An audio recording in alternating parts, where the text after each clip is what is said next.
자, 마감 카운트다운 시간입니다. 주말 앞두고 우리 시장 어떻게 바라봐야 되는지 한번 보고요. 다음 주를 위한 준비를 해볼 수도 있는 그런 시간으로 말을 해뒀습니다. 오늘 메리츠증권 도곡금융센터 이권희 차장과 함께하는 금요일입니다. 차장님, 어서 오세요. 네, 안녕하세요. 네, 안녕하십니까. 첫 번째 이슈는 늘 시장 이야기로 문을 열고 있는데요. 오늘도 관련한 이야기를 한번 해볼까 합니다.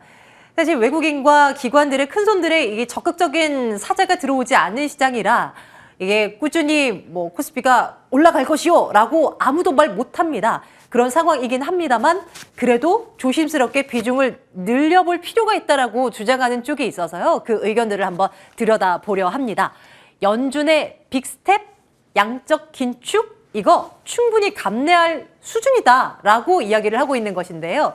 양적 긴축에 대한 이야기를 좀 한번 들여다볼까요? 2019년도는 500억 달러 정도의 한 달간 축소를 해간 바 있습니다.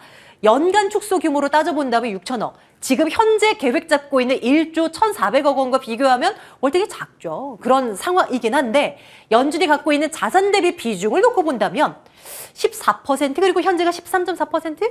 그렇게 현재가 크지를 않다. 이렇기 때문에 충분히 시장은 소화를 할 수 있을 만하다라고 일부 증권사에서는 들여다보더라고요. 그런 마당에 주식 비중을 늘린다면 단연 실적을 봐야 되고 턴어라운드를 할 만한 기업들로 추려서 비중을 늘리는 것이 중요하다라고 이야기를 하는데요. 작년 1분기와 올해 1분기를 비교한다면 월등히 기업들의 실적이 괜찮아질 거다라고 최근 한 목소리가 나오고 있습니다. 어제 삼성전자, LG전자도 비수기임에도 불구하고 또 실적 잘 나온 것을 또 근거로 삼고 있는 그런 모습인데요. 이런 기업들을 주목해야 되고 또 플러스에서 이제 코로나 팬데믹이 끝나는 지점까지 이제 놓여있는 상황이란 말이에요. 노 마스크 시대를 대비하라. 리오프닝주 봐야 된다라는 그 지겨운 목소리들이 또 끊임없이 나오면서 엔터주, 의료기기, 편의점, 항공, 면세, 화장품 등등에서의 섹터들이 또 부각이 되고 있는 그런 상황입니다. 그런데 이 모든 것들을 또 우리 포트에 담을 수는 또 없는 노릇이죠. 그리고 섹터 안에서도 분명히 옥석을 가려야 할 필요가 있을 것이고요. 어떤 전략이 유효한지 주식을 늘린다면 어떤 쪽으로 우리가 시선을 돌려야 되는지 차장님의 생각을 한번 들어보도록 하겠습니다. 차장님, 시장에 대한 전체 그림 좀 그려주세요. 일단 제가 애널리스트가 아니어서 전체 그림 그렇고 제 분위기를 좀 말씀을 드리면 최근에 이제 주가가 조금 그나마 좀 견조하죠. 미국 시장이 빠지는 거에 비해서는 좀 잘 지키고 있고 오늘도 좀 생각보다 좀 견조한 흐름을 이어가고 있는데 오늘 급등하는 종목들이나 상승하는 종목들을 보면 일단 실적이 되거나 아니면 설비 투자 이슈가 있거나 아니면 신규 자금을 에코프로비엔 같은 경우는 유상증자를 해서 한다고 하는데도 불구하고 지금 올라가고 있죠. 근데 결국엔 무슨 말이냐면 수요가 있고 공급이 충분히 이제 부족해서 더 만드는 설비 투자를 하는 업종들은 앞으로 좋아질 거라는 기대감이 있고요. 그리고 지금 계속 인플레이션 하지만 결국엔 거꾸로 생각해 보면 실질 금리는 그럼 결국에는 금리가 3%까지 올라가도 마이너스라는 거죠. 그러면 명목 금리랑 실질 금리, 그러니까 인플레이션의 차이가 실질 금리다 보면 실질 금리는 결국 마이너스에 있다라는 부분에서는 그러면 진짜로 성장할 수 있는 종목들을 더 찾을 수밖에 없다라고 봤을 때 그러면 그쪽에 쏠림 현상이 더 나올 수 있다라고 생각하고 있습니다. 그래서 최근에 성장주들의 다시 반등은 아마 이런 쪽이라고 보시면 될 것 같고요. 그리고 저는 시장은 양적 긴축을 어떻게 소화했냐 말았냐 이런 얘기가 있지만 지나봐야 알 거라고 생각하는데 사실은 저는 개인적으로는 그닥 이번에 조정 나스닥의 조정이라든지 우리나라 시장의 조정 이런 것들은 연준 의원들의 좀 속도가 조금 빠르게 간다는 거 특히 빅스텝은 다 알았던 얘기고 사실은 양적 긴축이 얼마나 더 많이 되냐, 빨리 되냐, 이 금액, 그러니까 월 950억 달러? 이거에 조금 놀랬던 것 같고요. 그걸 빌미로 조금 이익 실현을 하지 않았나 생각을 하고 있는데 그런 부분들은 이미 다 영향을 다 받았기 때문에 이미 악재는 좀 해소됐다라고 저는 개인적으로 생각을 하고 있습니다. 그리고 지금 예상보다 빠른 긴축 때문에 우려를 하고 있지만 여전히 우리나라 국내 수출 현황 되게 좋고요. 그다음에 기업들 실적도 가이던스도 올라오고 있는 상황이고 미국도 이제 다음 주에 주요 기업들 실적 발표를 할 텐데 여기서 만약에 미국 기업들이 실적이 좋다라고 하면 사실은 또 시장은 또 다시 또 올라갈 수 있을 거라고 생각을 하고 있고 인플레이션은 점점 내려올 가능성이 높고 그다음에 성장률은 수요는 계속 탄탄하기 때문에 아마 이게 하반기 되면 오히려 시장은 더 핫하게 올라가지 않겠나 생각을 하고 있습니다. 네, 그런 그림이 제발 좀 현실화됐으면 좋겠습니다. 만약에 주식 비중을 조심스럽게 늘린다면 우리가 주목해야 할 쪽은 어떤 쪽이라고 보세요? 그러니까 여전히 반도체, 자동차, 뭐 대표적인 뭐 현대차, 기아차, 뭐 삼성전자, 하이닉스 이쪽 같은 경우는 네. 뭐 지수에 이제 워낙 대형주다 보니까 뭐 지수가 반등할 때 아무리 기업이 좋아도 좀 모멘텀이 부족하면 올라가기 좀 어렵죠. 그래서 네. 무거울 수 있고요.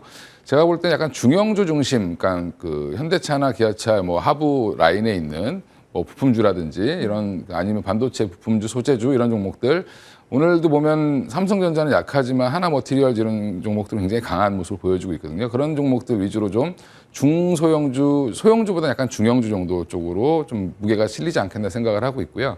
그다음에 지금 여러 섹터들이 있는데 항공주 같은 경우는 좀 다시 봐야 되지 않겠나. 특히 대한항공을 좀 개인적으로 되게 좋게 보고 있습니다. 네, 참고해서 또 저희가 포트를 한번 구성을 해봐야 되겠어요. 자, 앞으로 이제 해야 할 것들이 참 많습니다. 이번에는 종목 하나 한번 들여다볼게요. 실적 잘 나온 기업 하나 보겠습니다. LG전자가 시장 대비 월등히 강한 모습을 보여주죠. 사실 어제 장 마감 전에 실적을 내놨고 주가 그렇게 반응하지 않았는데 뭐 하루 지나고 나서 이렇게나 뛰어오릅니다. 일단 한번 내용부터 보겠습니다. LG전자 1분기 역대 최대 실적을 내놓습니다. 매출액이 21조 1천억 원대, 1년 전과 비교했을 때 18% 넘는 숫자였는데 컨센서스보다 훨씬 좋았고요. 영업이익 같은 경우도 뭐 소폭이긴 하나 컨센서스 시장 전망치보다 괜찮은 수치가 나오면서 또 이제 잘했다 뭐 이런 평가를 받습니다. 그런데 이제 내부적으로 봤을 때는 뭐 그럴 만한 이유가 있었어요. 한번 일단은 증권사들이 내놓는 그 LG전자의 목표가를 한번 쭈르륵 보겠습니다. 다 뭐 한 17, 18만 원 언저리죠. 그런데 오늘 LG전자의 목표가를 하향 조정한 이 한 증권사가 있어서요. 바로 하나금융투자입니다. 근데 하향이긴 한데 목표가가 제일 높긴 해요. 여전히 19만 원 선으로 제시가 되어 있습니다. 내용을 한번 들여다볼게요. 목표가를 왜 하향 조정했냐? 뭐 그 이유는 뭐 가전 수요가 일단 약세를 이제 보일 거고 살 만큼 다 샀다. 코로나 이제 팬데믹으로 인해 집에 집콕해서 TV 프리미엄 가전 바꾸고 했던 거 다 수요 이제 약해질 거다. 원자재 가격 많이 올라가는데 이거 부담이다. 글로벌 동종업체의 뭐 PER이 좀 낮아지고 있다. 깜짝 실적의 주요 원인은 특허 수익 요거인데 사실 이거 봤을 때는 특허 수익 같은 경우가 이제 특허를 아예 판매 이제 뭐 그게 종료가 된 것이 아니기 때문에 앞으로도 계속 나올 걸 이러면서 또 그 내용을 보면 또 나쁘지 않은 내용들이 또 적혀 있습니다. 그러면서 LG전자에 대한 뭐 이야기들을 줄줄줄줄 이제 써놓고 있는데요. 어쨌거나 이제 궁금한 건 투자자들의 입장입니다. 주가가 정말 많이 빠져 있어요. 최근에 최저가가 한 11만 원 초반대로 책정이 되어 있는데요. 사실 연말 연초쯤이었나요? 애플카 이슈 머금고 LG 이노텍과 함께 또 나름 으쌰으쌰 하면서 갔던 LG전자 아닙니까? 앞으로는 어떻게 바라봐야 될지 사장님 LG전자의 현재 신규 매수? 요거는 어떻게 생각하세요? 뭐 저는 뭐 유효하다라고 보고 있는데 일단 시간 싸움을 할 건지 아니면 모멘텀 싸움을 할 건지 좀 기다려 보셔야 될 것 같긴 한데 네. 일단 1분기 역대급 실적이 어제 나왔는데 어제 시장이 좀 안 좋았고 어제 또 잠정 실적이다 보니까 자세한 내용이 좀 없었다가 네네. 오늘 이제 보니까 그 1조 8천억이 넘는 영업이익에서 8천억이 특허 수익으로 잡혔는데 그 부분이 좀 방점이 좀 찍힌 것 같고요. 그리고 오늘 또 유독 강한 섹터가 전기차 관련된 섹터들인데 네. 2차 전지 관련 섹터들인데 LG전자가 항상 지금 투자 포인트를 전문가 10명한테 물어보면 10명이 다 전장사업부라고 얘기를 할 겁니다. 그러면 이제 전장사업부에 그러면 사실은 소재만 뭐 2차 전지 소재만 가는 게 아니라 사실은 전장사업부도 같이 갈 수밖에 없겠죠. 이쪽 상황을 보면. 그러면 전장사업부가 아마 흑자 전환하고 그 외에 이제 뭐 밸류에이션이 붙는다라고 하면 사실은 가전이 조금 안 좋다 하더라도 네. 주가는 더 리레이팅 될 수 있다고 보고 있고요. 근데 이제 문제는 이제 이 기존에 안 좋았던 사업부들 다 정리해내고 지금 프리미엄 가전 중심, 뭐 그다음에 전장 사업부 중심 이렇게 가고 있기 때문에 저는 미래는 좋을 걸로 보는데 이게 이제 타이밍 싸움이죠. 예. 그래서 지금은 뭐 물려 계신 분들이 더 많을 것 같은데 아무래도요. 예. 신규 네. 매수 하실 분들은 좋은 자리인 것 같고요. 그다음에 기존에 갖고 계신 분들은 그닥 그렇게 걱정하실 필요는 없지 않나 이렇게 생각을 하고 있습니다. 네, 네. 예. LG전자 오늘 시작해서 진짜 많이 튀어오르고 있는데요. 뭐 나쁘지 않습니다. 그래도 후한 점수 주면서 저희 다음 이슈로 한번 넘어가 보도록 할게요. 이 이슈에 대해서 우리 차장님의 생각은 어떠실까요? 사실 M&A 이슈를 분석한다는 것도 사실 무리가 있는 거고 이 결과가 어떻게 나올지를 아무도 모릅니다. 그리고 관련한 종목들이 거론되긴 하지만 누가 주인공이 될지도 모르고 된다고 하더라도 승자의 저주라는 말이 또 그때 또 뭐 수식어로 달리면서 또 뭐 안 좋은 뭐 이제 시장의 악재로 뭐 작용을 하기도 해서요. 참 분석하기가 어려운데 내용들 한번 들여다보도록 하겠습니다. 대표적인 푸실 기업으로 꼽히는 쌍용차입니다. 인수 관련 일지부터 한번 들여다보시죠. 뭐 에디슨 모터스가 인수 대상으로 결정이 되고 인수 대금을 내지 못했고 그러면서 계약 해지 통보가 나가고 그 이후로 쌍방울, EM플러스, KG그룹 등등해서 여러 기업들이 인수 물망에 이제 올라섭니다. 인수 대상으로요. 그 이제 인수를 해가지고 가는 그런 기업으로서요. 이러면서 관련 업체들의 주가가 그야말로 너를 뜁니다. 위로 올라갔을 때는 쌍방울의 같은 경우는 100% 넘게 뛰어 올랐었고, 그런데 밀릴 때는 또 30% 넘게 내리꽂을 때도 있었고, 뭐 이러면서 정말 버라이어티한 롤러코스터 장세를 펼치는 관련주들입니다. 이런 가운데서 또 투자자들은 수익을 이런 것에서 한번 단기 투자를 한번 해봐 라는 분들도 많이 계시는데요. 이렇게 이 주가의 급등락이 너무나 심하다 보니까 금감원이 이제 감시의 칼을 들고 나섭니다. 인수전을 놓고 혹여나 주가 조작이 되지는 않았는지 들여다보면서 불공정 거래가 있지는 않았는지 뭐 들여다본다는 이야기가 일단 뭐 나오고 있더라고요.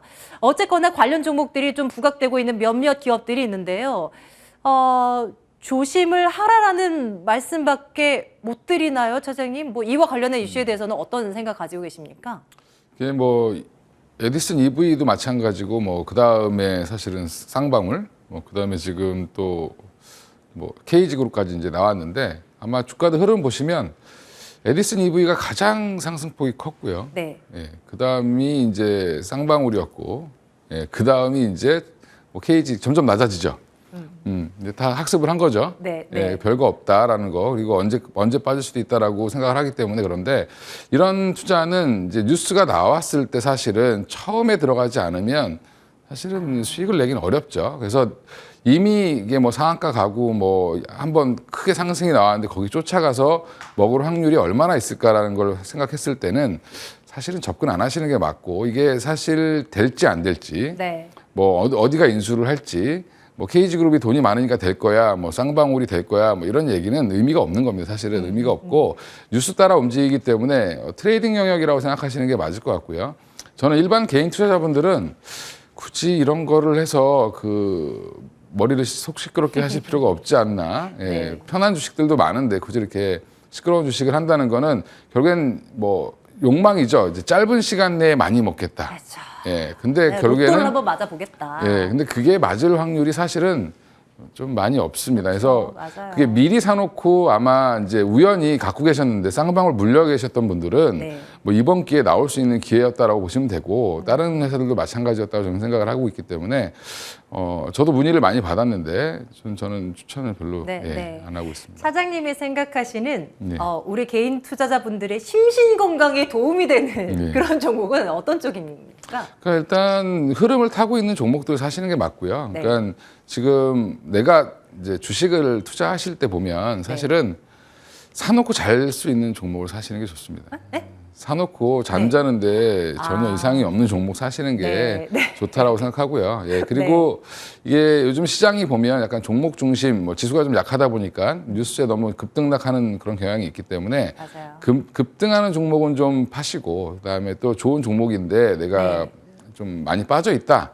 그러면 또 그때는 오히려 사시는 기회를, 그러니까 빠지는 날 우울해하지 마시고 빠지는 날 사셔야 되고, 네. 예, 올라가는 날 흥분하지 말고 파시는 게 맞습니다. 그러면 지금 문득 생각나는 것이 요 며칠 상간에 네이버, 카카오 진짜 많이 빠졌잖아요. 이런 것들 지금 사든 거 괜찮다고 판단하세요? 뭐 저는 네이버는 자식들을 위해서 사셔야 되지 않나 그렇게 생각하고 있는데, 네. 그러니까 길게 보고 투자하시는지 짧게 보고 투자하시는지에 따라 또 다르겠지만, 달라지긴 하죠. 뭐 네. 저는 네이버는 좀 네이버, 카카오 같은 카카오 그룹주 관련된 것들은 뭐 지금 빠질 때마다 모으셔도 뭐 나쁘지 무방하다. 않다. 예. 그러면 요것도 질문을 드려볼게요. 코스닥 시총 1등 된 예. 에코프로비엠을 비롯한 지금 2차 전지 관련주들 또 이렇게 날아오르잖아요. 네. 이제 분위기 탔잖아요. 이런 종목들은 어떻게 보세요? 또 조정이 나오겠죠. 그렇죠? 그럼 조정이 나오면 다시 사야 된다고 좀 보고 있고요. 지금은 그런 그렇죠. 오늘 같은 날 상황이 따라붙으면 아니고. 사실은 또 월요일 날 뭐 5% 빠져도 뭐 당연할 어쩔 수 없는 거니까. 왜냐하면 이제 주식이라는 게 올라갈 땐 계속 갈 것 같고 떨어질 땐 또 계속 떨어질 것 같지만 맞아요. 뭐 그렇지 않다라는 부분이고 오늘 이제 올라간 뭐 포스코 케미칼이라든지 뭐 에코프로비엠이 다 설비 투자 얘기가 나왔거든요. 네. 결국에는 그러면 이런 종목들은 앞으로 이제 한 3년치 성장을 반영해서 주가가 이미 반영되고 있는 상황이고 그런 것들을 시장에서 당연하게 여긴다라고 보면 향후에 이제 전기차들이 더 많아질 거라고 생각하면 사실은 지금도 주가는 쌀 수 있다라고 그렇죠. 생각하고 접근하시면 네. 에코프로비엠 많이 올라왔지만 사실은 뭐 여러 이슈 때문에 빠졌던 부분들 제자리 돌렸다라고 보시면 될 것 같고요. 그런 이슈들이 혹여나 나중에 또 칼날이 되어서 또 주가를 미는 그런 걸로 돌변하지는 않겠습니까? 뭐 내부자 거래라든지 이런 이슈야. 뭐 쌍방울 에디슨 EV 이거보다는 훨씬 더 안전하겠죠.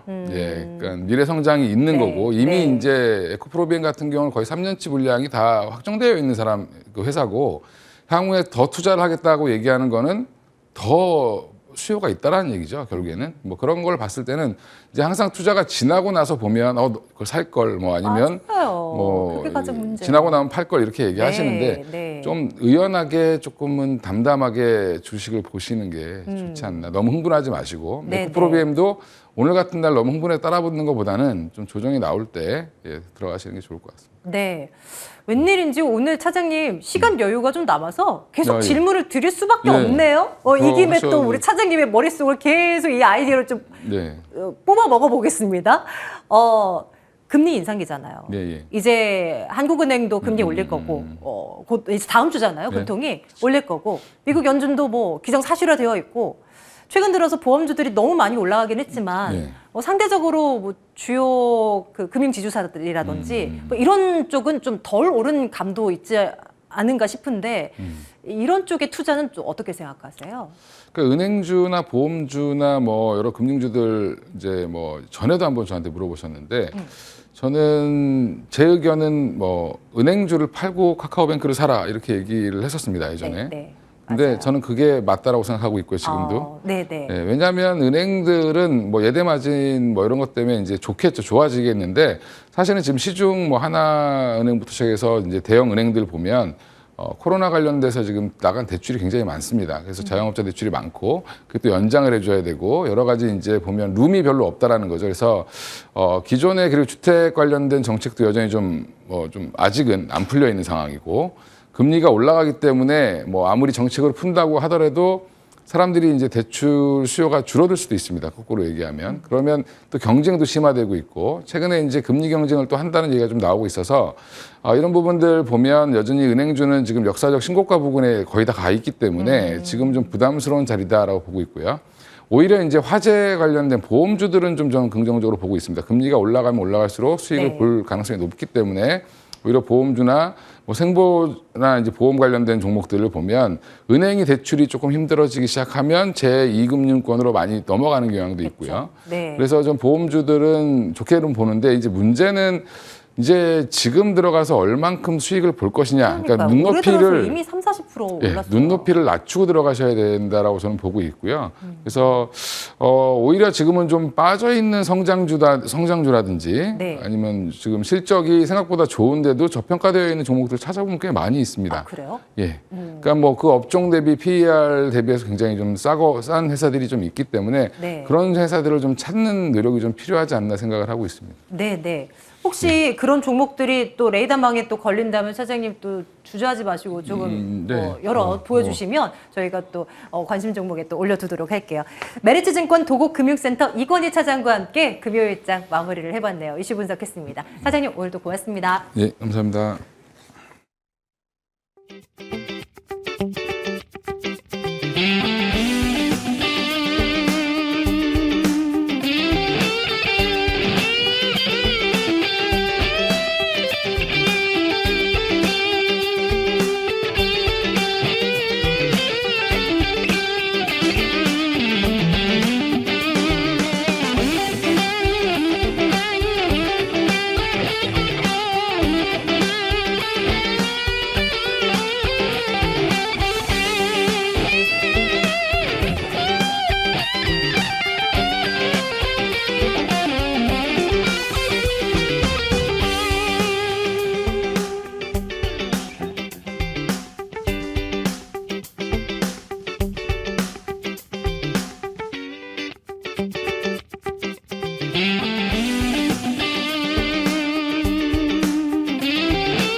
네, 이 시각 마감센터입니다. 간밤에 미국 증시가 반등을 하면서 우리 증시도 이에 대한 기대감으로 상승권에서 출발했는데요. 환율이 오르면서 수급으로 인해서 약세는 피할 수가 없었습니다. 그래도 양대 시장 플러스권으로 올라와 주면서 마감을 했습니다. 코스피는 2,700선에서 마무리했고요. 코스닥은 0.7%가량 오른 934선에서 마무리했습니다. 수급 현황 한번 살펴보시면요. 오늘 유가증권 시장에서는 기관과 외국인이 동반 매도를 하면서 마무리했습니다. 그래도 기관은 장 막판 매도 물량을 조금 다시 담는 모습이었는데요. 외국인이 3거래일째 대형주를 중심으로 매도를 하는 모습입니다.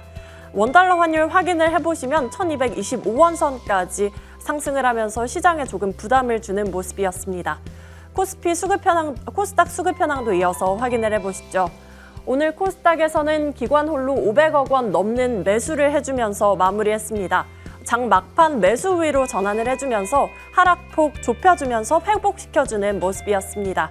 이어서 시가총액 상위 종목들도 한번 살펴보시면요. 오늘 삼성전자 보합권 수준에서 마감했고요. SK하이닉스 1% 가까운 하락으로 마무리했습니다. 오늘 LG에너지솔루션 0.6% 넘는 상승 보여주면서 43만 9천 원 선에서 종가 형성했습니다. 깜짝 실적이 나오면서 강세를 보인 모습이었고요. 이어서 코스닥 종목들 한번 살펴보시면요. 오늘 코스닥 종목에서도 2차 전지 관련주들이 강세였습니다. 특히 에코프로비엠이 장중 10% 넘는 강세를 보여주기도 했는데요.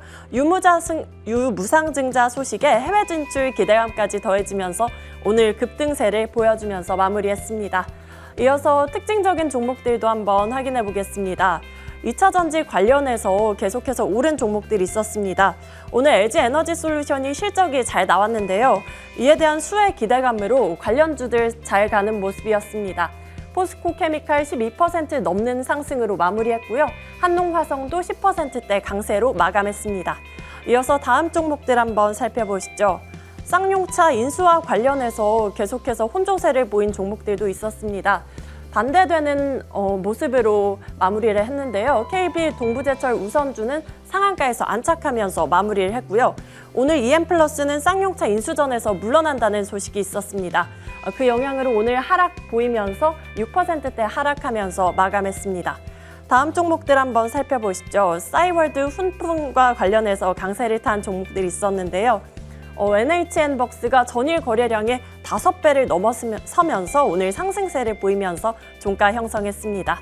다음 종목 한번 살펴보시면요. 오늘 베셀도 또 강세를 보였었는데요. 현재는 윗골이 조금 달고 있는 모습이네요. 안철수 위원장이 현대기아차 연구소를 방문한다는 소식이 있었죠. 이로 인해서 친환경 교통수단 개발 지원에 대한 기대감이 나왔고요. 오늘 장중 강세를 보이고 현재는 5,300선에서 종가 형성했습니다. 지금까지 마감 시황이었습니다.